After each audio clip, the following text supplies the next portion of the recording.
What's going on, Colts Nation? It's another edition of Bleav in Colts and an exciting, happy edition of Bleav in Colts. I'm Lawrence Owen. With me, as usual, is DeQuell. DeQuell, you got to be as happy as all the other Colts fans out there, right? I mean, after that game. Yeah, everyone is excited about that one. I really don't want this one to end because, man, did the Colts put on the show. And that run game and that offensive line showed just how dominant they can be against another dominant defense on the other end. I have to be honest. I have to say I'm very surprised at the fashion they won this game. I thought it was going to be a lot closer than what the score ended up, 41-15. But, man, you have to go back and assess, okay, who this football team is, because now they've turned the corner. Now, if they can keep that momentum and keep Jonathan Taylor upright and healthy and have that O-line understand, you know what, this is the recipe to win games. Because right now, Lawrence, this team is built to travel. This team is built to play in, rainy, cold weather, outdoor weather. I like what this football team is right now. Oh, yeah, I do too. I think that I don't think anyone expected the Indianapolis Colts to jump up like that. I mean, in the third quarter, going into the fourth quarter, Indy was up 38-7. Yes. 38-7. Over half of Buffalo's points came in trash time again. Mm-hmm. And you know what? I'm cool with that second touchdown, to Stephon Right. Diggs. All right, that's cool, because it was a beatdown. It was an utter beatdown. And I'm curious because Buffalo's defense walking into this was the number one defense rated in the NFL and had the number 3 rush defense. And Jonathan Taylor made them look like a junior varsity team out Yeah, there. right. Can we now start this conversation about Jonathan Taylor getting the MVP vote? This guy has meant more to this unit and this football team than any other player in the league right now. What he's doing on the ground, how he's able to 32 carries like the other day for 185 yards, a career high, and it looked effortless. Carson Wentz, again, you don't put him in harm's way. He threw the ball a total of 20 times, barely over 100 yards, and you win in that type of fashion. I love this style of football. It may not be the prettiest, but damn it, when you have offensive linemen that enjoy run blocking and you have a running back at Jonathan Taylor that has great vision, as we talked about beforehand, he reminds me a lot of Frank Gore with his patience and how he's able to, his vision from that first 5 to 7 yards, how he's able to rely on those guys up front, to lean on those D linemen and find those small little crevices and have enough quickness and speed to get through them. I like the way this football team is playing. Again, I'm very surprised of how they won this game, but that defense for Baltimore, or I'm sorry, the Buffalo, they got to go back to the drawing board because they flat out manhandled these guys. It was they didn't have an answer. There was no answer for it. There was absolutely no answer for it. And when your defense is able to turn the ball over at a high clip, the way the Colts have been able to turn it over this year, our offense has scored. I saw another stat during the game that was I'm surprised I didn't know it, but the Colts have scored the most points off of turnovers, most than any other team in the league, and that's due to the defense being able to create some turnovers. A lot of lead the league in turnovers, but again, this team is playing at a high clip, 4 consecutive games, scoring opening drive. Within your first 15, your scripted plays, you're able to collect touchdowns. That is the difference of this football team and how they've been able to win these last games. But the work is not done. We all know that because the thick of this schedule is coming up, and they passed the first test. Now, every week from here on out, you got to go 1-0. You got to go 1-0 and not get too far ahead of yourself because there's no going back right now. The really good football teams find a way, catch their rhythm right now in November to make a final push for this playoff spot, and they've only helped themselves by winning the way they did and winning beating a really good football team, which some had deemed a Super Bowl contender. Absolutely. And you know what's funny?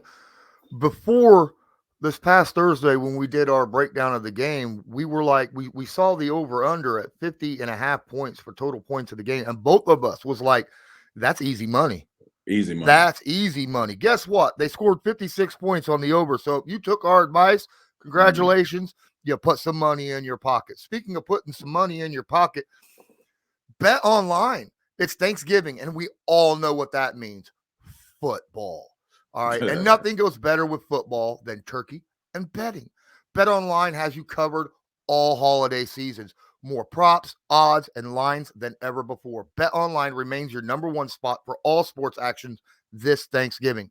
Head to our new updated desktop or mobile website to sign up today and receive your 50% welcome bonus with promo code Bleav to receive that bonus. And it's not just football. Bet online has pro and college hoops, NHL boxing, UFC, your favorite Vegas casinos, the Frank Gore, fight coming up. Yeah. We talked about that at nauseum over these past couple weeks. So don't wait to take advantage of all the amazing offers available for the 2021 season. And boy, I'll tell you what, fantasy's pretty big too. And I don't play fantasy, honestly, but I've got a lot of friends that play fantasy, a ton of them. Yeah, I haven't been a fan of, not that I'm not a fan of it. It's just I keep getting kicked out of leagues. People ask me to join, and I forget to watch one week. I don't keep up with what's going on, and I was like, you know what? I'll just watch it at my own clip. But I do enjoy the what it brings. But I did enough of that when I was playing. But I do enjoy fantasy football. Yeah, my friends was hitting me up. I was on my Discord channel, and we were sitting there watching the game and just talking and stuff. And they were like, "Oh my gosh, do you know what Jonathan Taylor just got me in fantasy?" And I was like, "What?" He said, "On the ground alone, not including the passing catches and the touchdown in the air, 53 fantasy points." Oh, so I have a story with it. I'm at a kiddie party. I was at a kiddie party, and I have my NFL game day pass. I'm watching the game and trying to, watch my son at this kiddie party. And a buddy of mine walks up to me, and he plays fantasy. He's like, "Man, look at the points Jonathan Taylor." At that point, it was like 50. He was like, "It's unheard of." I had no idea what he was talking about. Yeah. I was like, I guess it's a lot. He's playing well, MVP clip, the whole deal. But that happened to me this past weekend. Yeah. So I was going to say, I don't know much about it, but Jonathan Taylor apparently seems to be one of those fantasy guys that people are going out there and grabbing. Sadly that another friend had traded Jonathan Taylor for Derrick Henry 4 weeks ago. Oh man, that was yeah. I mean, it's not a bad trade, but looking back, yeah. So what happens? I don't know what happens with it. Is he allowed to bring in a substitute? Yeah. He's got other running backs on his roster, but nothing at the caliber of Derrick Henry or Jonathan Taylor. Exactly. My goodness, that's for those people who've done something like that. I feel bad for you. I am so sorry. Yeah. Hopefully you don't lose too much money, but you don't have a shot. You don't have a shot. Man. Now we talk about this. Jonathan Taylor, he now is tied for the NFL record of having the most rushing, most games in a row of 100 yards, scrimmage, and a touchdown. Yes. Tied with LaDainian Tomlinson right now. One more game, and he'll own that record all by his lonesome. And he did it in incredible fashion. I mean, my goodness. Yeah. When was the last time, or have you ever been part of a team? Let's say that, where either on your team or playing against that someone other than a quarterback, and even a quarterback, 5 touchdowns is ridiculous. Yeah. But 5 touchdowns in a game, how rare is something like that? Yeah, man, in my 11 years, I don't remember. I remember being a part of one game in Cleveland, 2007, where we played the Bengals, and the score was like 58-51, and we won the game. But I don't remember. It was a lot of touchdowns scored, but I don't remember. That was the highest scoring game I'd ever been a part of. No one scored 5 touchdowns. I mean, Wow. 3 is a number that we throw around with touchdowns a game. But 5 from the running back position is quite rare. It's rare company to keep. And you just talked about a record that he has. To me, he seems to get better as the season unfolds. To me, it tells me he's in incredible shape. He takes care of his body. And for him only being how young is he? He's not even 22 years old. 22 years old. Yeah. And to have the maturity to play the way that he has and have the ability to break tackles and be this elusive runner. I mean, it's really it's really putting this team in a really good spot because for the long haul, I think the GM and the front office, they hit a gold mine. They found a diamond in the rough with this young man. Did anyone think he was going to be this great? I thought he was going to be solid, but not at the clip that he's running the football and leading this football team. So we talked about it offline here. This is only the second week he's had more than 20 carries in a game. And to me, that is very efficient. Very efficient. I know last game he had 32 carries. You know, he's not the Chris Henry or Derrick Henry type where he's getting the ball 27 to 35 times. No, this guy's having the same impact with twice as less amount of carries. So to me, that means you're highly efficient. And now as we move into the thick of this schedule, I think I read some place where Frank Wright talked about, you know, at this point, we got to start leaning on him.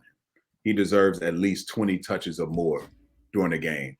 And it allows your offense to spread out. It allows your quarterback to play within himself. And so I really like what this football team is. But man, I don't want to get too excited. But it's hard not to, because these next few weeks are going to really, when we look back, these next 4 or 5 weeks, it's going to tell the story of this team moving forward. Who's going to be here for the long haul? Who's not? What do we need to do to fix some things? And I'm jumping around a bit, but I noticed T.Y. Hilton was back, and he's been in and out of the lineup. And I think he's a guy, once you start making a push for the postseason, you can get him back a steady dose and healthy. I think he can be a mismatch in the postseason where no one's expecting him to show up. Now, I don't want to get too far ahead of myself, but I do think they still have some weapons that they hadn't utilized yet. They hadn't had the ability to because of the success of Jonathan Taylor. Exactly. And you know, as much props as we give Jonathan Taylor, and he deserves every bit of them, the blocking by the offensive line, the tight ends, the wide receivers have been so good. The blocking schemes, whoever's rolling up these wham block schemes to where the tight ends are wham blocking the defensive tackles and allowing the linemen to get to the second level and get their hands on linebackers and safeties to free up Jonathan Taylor downfield. They need a pay raise because this is just amazing scheme and execution by the players out there on the field. I hated the wham play. I hated it. It was the toughest play to defend because it happens like that. Yeah. And a guy like Jack Doyle, he's been doing it forever. You know, he's such a fundamentally sound blocker, route runner, the whole deal. Every team needs a Jack Doyle on their roster, and he does it well. And when I watch this team play, they don't trick you with the plays they're going to run. When he's aligned off the ball and that wing set, either 2 things are 3 plays you get. Either that duo play where everyone doubles front side, or he's blocking back. It's a counter, or he's that wham play, and he's a little bit further off the ball than usual. But they beat you. They beat you with it. You know it's coming. And again, that wham play is special. When that's firing on all cylinders, you know it's going to be a long day for the defense, because that hits in the teeth of the defense, right in the center, and you're whamming a defensive tackle, and you're a tight end. So it tells you how tough that guy is. And I'll piggyback on something you just said. The receiver, everyone is bought into. I guess everyone understands. You know what? We got a guy. We got a guy in this backfield that we all need to do our job. if we want to win some games. And I think everyone's bought in. Receivers, obviously the old line, tight ends, but this is they've changed the way they played the style of football in the last 4 weeks than we saw the first 4 weeks of this team. They were throwing the ball a lot, really couldn't. They were relying a lot on Carson Wentz. Now it's, what? We figured something out. We cracked the code, and it's working. So you don't change it. You don't change it while it's working. So I'm gonna say this all day. The way this football team has positioned themselves couldn't be better. You look at the 0-3, 1-4 start to be where they are now, to beat a highly quality football team, gives them a lot of confidence going into next week. Oh, absolutely. You are putting a whooping on a team when they take out a quarterback like Josh Allen with 5 minutes left in the game and drop in their backup quarterback and say, here, just go have fun because this game is way over. Yeah. I love that, man. I love those games. And guess what? We got another pick off of that. Mitch Trubisky. Yeah. Yep. And you know what? It was 2014 when I was with the Colts. There was a handful of games where I didn't play the fourth quarter because Andrew and that offense lit whoever we were playing up, lit the scoreboard up. And this is a great time to do that because you in the thick of the season where you are right now, week 11, and you can sit guys for a quarter, half a quarter. That is very beneficial to your legs and to your football team. So now there's another element to it. If we go out and take care of business as a team, we know certain guys, we're going to get pulled out if we're able to, have a big lead like this. But what a day it was for the Colts. And I'm so happy for this football team and Frank Wright. Just to, it's a different, it's a tale of, that's the season. It's the way seasons go. They go sometimes, the majority of their guys are back healthy. Obviously, no one's completely healthy right now, but at least they're playing. They're playing and they've got a rhythm. And, some guys have jumped out. Michael Pittman Jr., Jonathan Taylor, Kwity Paye had a sack the other day. So guys are playing ball and they're playing excited. And that's what you love to see. That's great signs of a football team heading in the right direction. Oh, that Kwity Paye sack was so unbelievable because he didn't even bring him down. He was like face to face with him and was like, oh, there's the football, reached out and was like, oh, it's a gift basket. Let's knock that out. It was pretty. I've never seen a sack like that. It's usually, they're running behind and the quarterback don't see him and they slap the ball out or something. But no, they were face to face to where they could have hugged each other, and he just like knocked that ball out. Yeah, that's a good sign. That's a good sign, man. A damn good sign. All right. Oh. Well, you know what? We talked about Jonathan Taylor's 32 carries, which is ridiculous. But that's not all of it. I mean, the Colts ran the ball. If you include the quarterback runs, which, there was 3 of them. Carson Wentz took off twice. Sam Ehlinger, again, the Colts was like, we're going to, in 5 minutes left, we're going to go ahead and put all our backups in, including our backups on the offensive line and wide receivers and running backs and all that. Right. They ran the ball 46 times this game to only 20 passes. Wow. 46 times. Yeah. Wow. And what's even amazing is only Deion Jackson had less than 5.8 yards a carry. Only Deion Jackson. And that was because, back up everything and he's, your third string off the practice squad running back rookie. Right. Where you got Zach Pascal took off for 9 yards. Sam Ehlinger took off for 9 yards. Naheem Hines had 4 carries for 31 yards. And then Carson, look, we talked about that Carson Wentz scramble. Oh my goodness. That was just amazing where he ducked. Who was that? I can't remember who it was. It looked like he was in the middle of a mosh pit. It was no way he was going to get out of it. It seemed like all the lead linemen had their hands on him at least. And somehow he ducks underneath it, scrambles for 15 yards or whatever the case may be. You get 3 points on a third and long. Third and long. Yeah. That was it. When I saw that play happen, Lawrence, in my mind, I'm like, okay, like it's one of those games where everything is going to go well. They, penalties weren't, the Buffalo would get just silly penalties and, they'll get off the field, but then it'd be negated because it's a roughing the passer or holding on defense. It was just everything seemed to go as planned. And in my mind, I'm like, Buffalo doesn't have a shot in hell. They don't have a shot. They don't have a shot. So they better just hold on and not make this a blowout, which they couldn't do. But that was indicative of that scramble to me was, man, he made a play when they needed it. And you make one or two plays a quarter. If you're Carson Wentz, that's enough for this football team. It really is. And he seems to be, and this is another thing, Lawrence, he seems to be okay with it from the quarterback position. Mm-hmm. He doesn't seem to be down that I'm not the reason we're winning football games, because I've seen a lot of quarterbacks and been with a lot of quarterbacks who, if we win, they want to get the glory for it, as opposed to just winning the football game. So he seems to be handling it fine. If it were me, hell, the less I have to do, the better.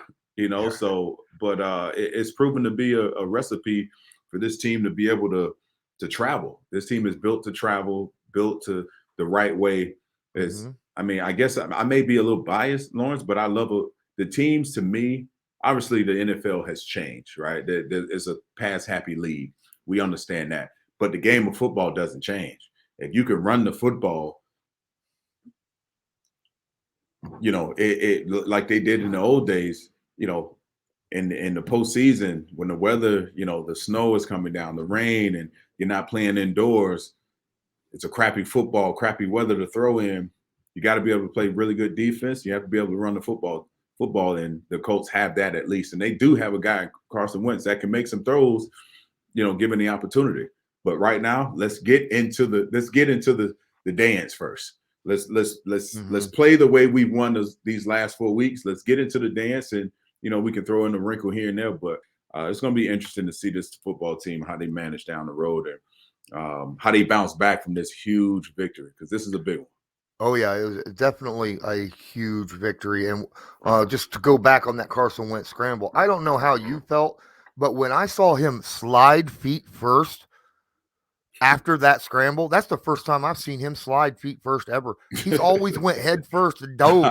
I was like, holy cow. Yeah. Oh, my goodness. He can be taught, Right. Now he has time where the ball isn't in his head. He has time to think about, okay, should I slide head first and potentially risk losing the football? Or should I, he protected himself. He got the first down. That's all that mattered. Get your butt down. Get down. Let's line up, play another play. And the Colts ended up getting 3 points off of that drive. But there was a lot of moments where it's just, as a defense, I'm trying to put myself on that defense for Buffalo, knowing that you're one against the pass, you're best in the league against the pass, you're top 5 against the run, and to lose in this fashion, there's a lot of doubt in that locker room in Buffalo. I can promise you that. There's a lot of doubt. And you start to look back at some of the games they played leading up to that. Well, Derrick Henry was the last decent back they faced, and he ran all through them. So are they a good football team against the run? Are they not? But either way, the Colts showed that how dominant they can be and how they can be dominant over a dominant defense. This wasn't just a one-sided thing where the Colts offense was so dominant. They held Buffalo Bills, this high potent passing attack, to 15 points. And 8 of those points, like I said, is in trash time, right? In the fourth quarter, after it was already like 30-something to 6, or 38 to 7, I think it was. And they held Josh Allen to 209 yards passing, and they intercepted him twice. Him twice. Cole Beasley was quiet.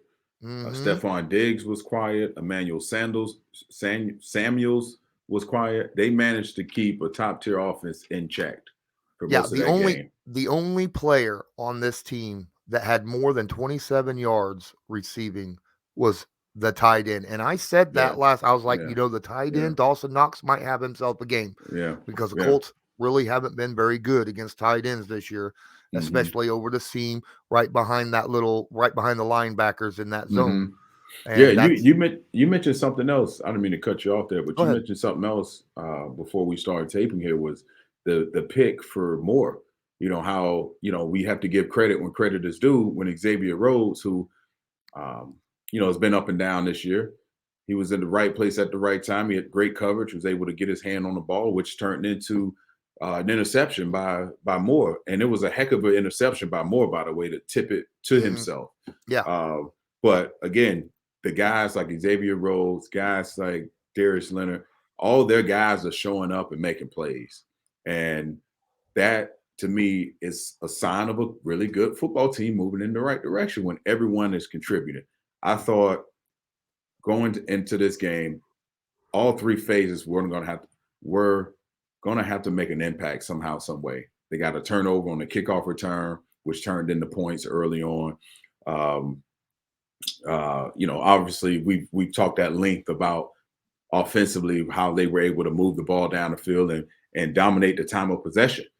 The Colts had the ball for over 37 minutes Yeah. compared to 22 minutes on the other side. So this was a complimentary. This is the first game they actually put 4 quarters together and and still played within themselves. So scary football team. I feel like around the rest of the league, they're in the thick of it's just like thicket. And there is no one team, in my opinion, in the AFC that you can point to and say, you know what, they're the clear-cut favorites. Nope. I don't believe anyone wants to face a team like the Colts right now. They're very dangerous right now, Mhm. and that is where you want to be at this point in the season. Before this week, you could have said the Titans as a team you don't, clear cut favorite. But now Mm-hmm. 2 of their 3 losses have came to the Jets and the Texans. I Yeah, mean, that's yeah, that's not something you right, want on your resume. right. Not right now. You don't. No, Not before no. Thanksgiving. No, no, no. But no, see, remember we have talked at nauseum, or at least I've brought it up, where Darius Leonard, before the season even started, said, you know what, our goal is 40 turnovers this season. Mm-hmm. The Colts lead the league right now, 25. You know what the average is out to? 39. 39 for the season if they Wow, continue going on. So they're wow. still right there. My goodness. Oh Right, my god. right. They only had the most turnovers they have had in a season with Darius Leonard and all them is 27. They have 25 now and 6 more games to go. Wow, wow. You know what? I wonder how many turnovers did they generate last year? I can't remember. I can't remember off 26. the top. Oh yeah, 26, 26. That is that is a heck of a number.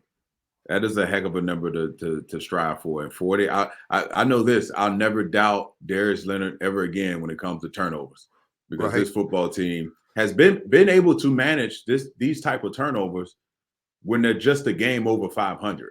We're not Mm-hmm. talking about a team that is, uh, 7 and or has 9 wins right now or 1 loss right now. So this team has been able to still be who they are defensively, even though they struggle winning some football games early. But that's the one commonality about this team. They're able to generate turnovers. And now when you look at the Indianapolis Colts, who are they? What are they?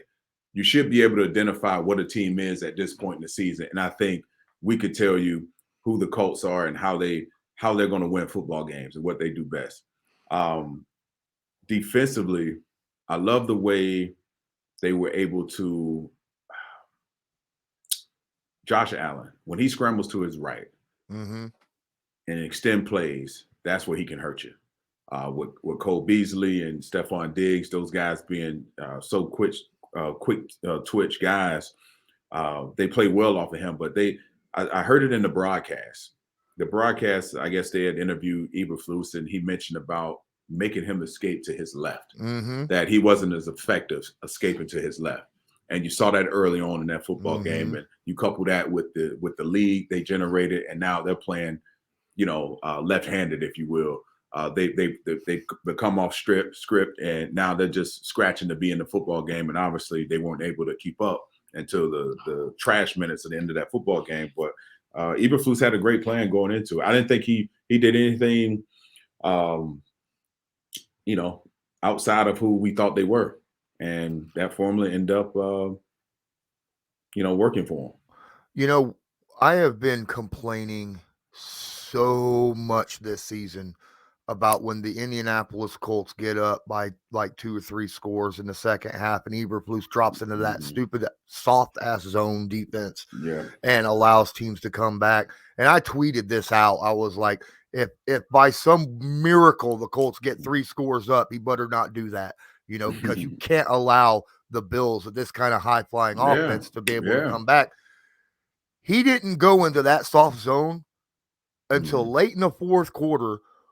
When the Colts were up by 5 scores. Right. Good for you, Eberflus. Good for you. All right. At that point, I was like, now's the time. Go ahead and do that. Eat the clock because this game is over. Yes. No, I agree. That's because we're guys want to apply pressure. This is a violent, combative football game. Anytime you get a lead, and now everyone's so just afraid of revisiting the Baltimore week, you don't want to see that again. And I think Eberflus probably learned from that a little bit. It's like, you know what? My guys aren't prepared to just play the same coverage, if not a softer coverage, and expect us to keep a lead. No. We got to find a balance there. And if you're up by 5 scores, this is the time to kind of, call the dogs off, if you will. And methodically let the team go down the field and eat up clock. So I'm with you on that. But he deserves that. He deserves that criticism. Yeah. Because it's not playing against a Patrick Mahomes. You can't afford to play soft coverage because we all know he will torch an opposing team if he knows where you're going to be lined up pre-snap. And it's just not. Hopefully we don't get to that. But, this team is playing exceptionally football at the right moment in time. And, it's going to be I can't help but think about what other team that's hot as the Colts right now. That New England. That's the only one. Yep. And I don't give them the benefit of the doubt because they have a rookie quarterback. I can't get over that. I just can't. I can't get over. I feel like if you get up on a team like the Patriots, regardless of, I understand, you have one of the greatest coaches to ever coach the game of football. I get all of that. This is where I separate the Colts from the Patriots. If the Colts get behind, we have a guy under center that can has the ability to throw us back into a football game. I don't think Patriots have that right now with Mac Jones. Or he may have it, we just hadn't seen it. And the way they've been winning football games are a lot similar to how the Colts are winning football games, running the football, taking what the defense gives you, not wowing anyone in the stat column from the passing game, but you're winning football games. And at the end of the day, that's what matters. That's what gets you that new contract. That's what gets you extra money in the postseason. And that's how legacies are built. Yeah. You would mention, we're not quite there yet for the playoffs. We're still on the outside looking in by a half a game. But when I was talking about you saying Eberflus, hopefully he learned in this game not to do that. He better, because we still got we was talking before this. We got a heck of a schedule still to play, right? We still got freaking Brady next week. We still got New England and Belichick. We still have Kyler Murray and the Arizona Cardinals. We still have Derek Carr and that high flying offense of the Raiders. We're going to have to play some really good football from here on out in order just to keep ourselves in the playoff hunt. Now it's in our pocket. If we win out, we're in, because we'll knock off all these guys that are in front of us and we'll get ourselves into the playoffs. But we have to play exquisite football like we did last night, and 4 quarters of it too. Every 4 quarters. You can't let up. Bill Belichick would never let up. No way. Right. So the Colts can't do that either. because there's the offenses that we're going to be facing are just going to be too good. We have, you talked about it. We have two games that are they're still important because they're divisional games, but it's Right. the Texans and the Jaguars. You Right. know, Games you should win. should all yeah should. I'm not. We just watched the Texans beat the Titans, right? Right. And the Right. Jaguars 2 weeks ago beat the Bills. So Right. any given Sunday, no, don't take Mm-hmm. them lightly. But yeah, Indy needs to really continue what they're going. They are peaking at the right time in the second half of the season, and they need to just ride that. Yeah, and you know what? Be comfortable winning the way you're winning. You Mm-hmm. know, you won the possession battle by almost 15 minutes, and you ran the football. You ran the football 46 times in total, everyone, more than you've thrown the football. So I think that alone will buy you some time here to get a little creative. I think Frank Wright, this is playing right up the hand that he wants. Because I know that guy from his time in Philly, he had a wrinkle here and there.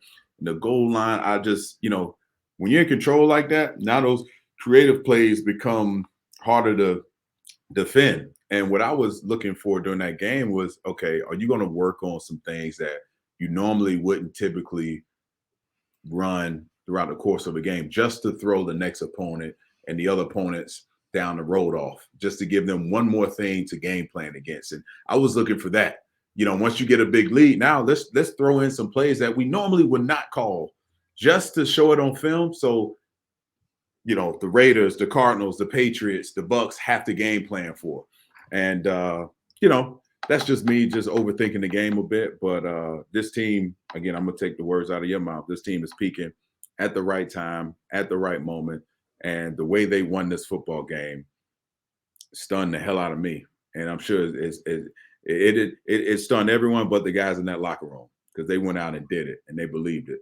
And they got to continue that belief if they think they're going to get through these next 6 weeks of the season, because it gets harder and tougher.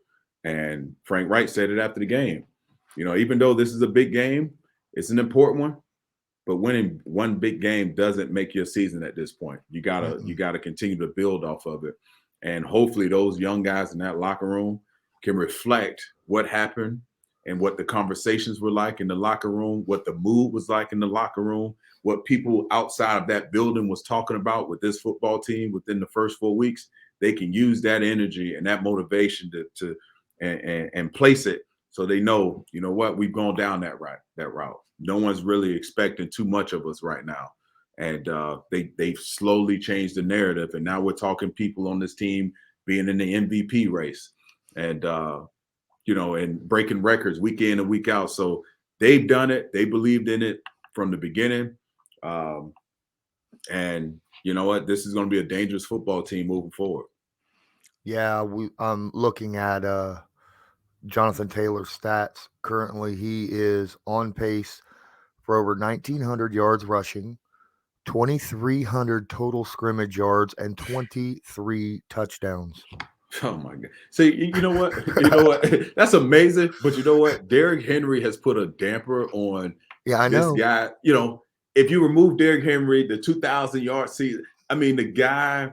If you were to compare the two guys, they're completely two different runners, right? Mm-hmm. They impact the game completely different.